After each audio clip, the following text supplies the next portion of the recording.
மகள்வாரி முறையை யாருடைய சிந்தனையில் வந்துச்சு அப்படின்னு கேட்டால் ஹோல்ட் மெக்கன்சி. இந்த மெக்கன்சியினுடைய சிந்தனையில் தான் உதித்தது மகள்வாரி முறைன்னு தெரியுது. ஆனால் இங்கே 1833 வில்லியம் பெண்டிங் இந்த மகள்வாரி முறையில் சில அடிப்படை மாற்றங்களை தான் கொண்டு வந்திருக்கிறார். ஆனால் வில்லியம் பெண்டிங்னு நம்ம சொல்கிறோம், ஆனால் மகள்வாரி முறையில் வில்லியம் பெண்டிங் வந்து சில அடிப்படை மாற்றங்களை வந்து எந்த ஆண்டு கொண்டு வந்தார்னா 1833 கொண்டு வந்திருக்கிறாரு. சரி, இதற்கு முன்பே பார்த்தீங்க அப்படின்னாக்கா இந்த மகள்வாரி முறையை எப்படி சொல்கிறாங்கன்னா, ஜமீன்தாரி முறையினுடைய மாற்றி அமைக்கப்பட்ட வடிவம் தான் இந்த மகள்வாரி முறைன்னு சொல்லப்படுது. கங்கை சமவெளி, வடமேற்கு மாகாணங்கள், மத்திய இந்தியாவின் சில பகுதிகள், அது மட்டும் இல்லை பஞ்சாப் போன்ற பகுதிகளிலும் 1822 அறிமுகப்படுத்திட்டாங்க. அப்போ 1822 இந்த 4 பிளேஸ் சொல்கிறாங்க, இங்கெல்லாம் அறிமுகப்படுத்திட்டாங்க.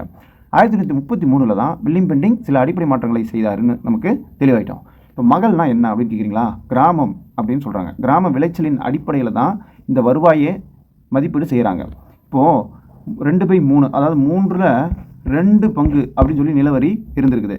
இதை வந்து 2ல் 1 பங்கு, அதாவது அரை, பாதிக்கு பாதி, பாதி வந்து விவசாயினா பாதி வந்து அரசுக்கு அப்படின்னு சொல்லி மாற்றம் செஞ்சது யார் அப்படின்னு கேட்டால் அதுதான் வந்து இந்த இடத்துல பெண்டிங் பிரபுன்னு நம்ம சொல்லணும். வில்லியம் பெண்டிங் பிரபு தான் 1/2 அப்படின்னு சொல்லி கொண்டு வந்தார்.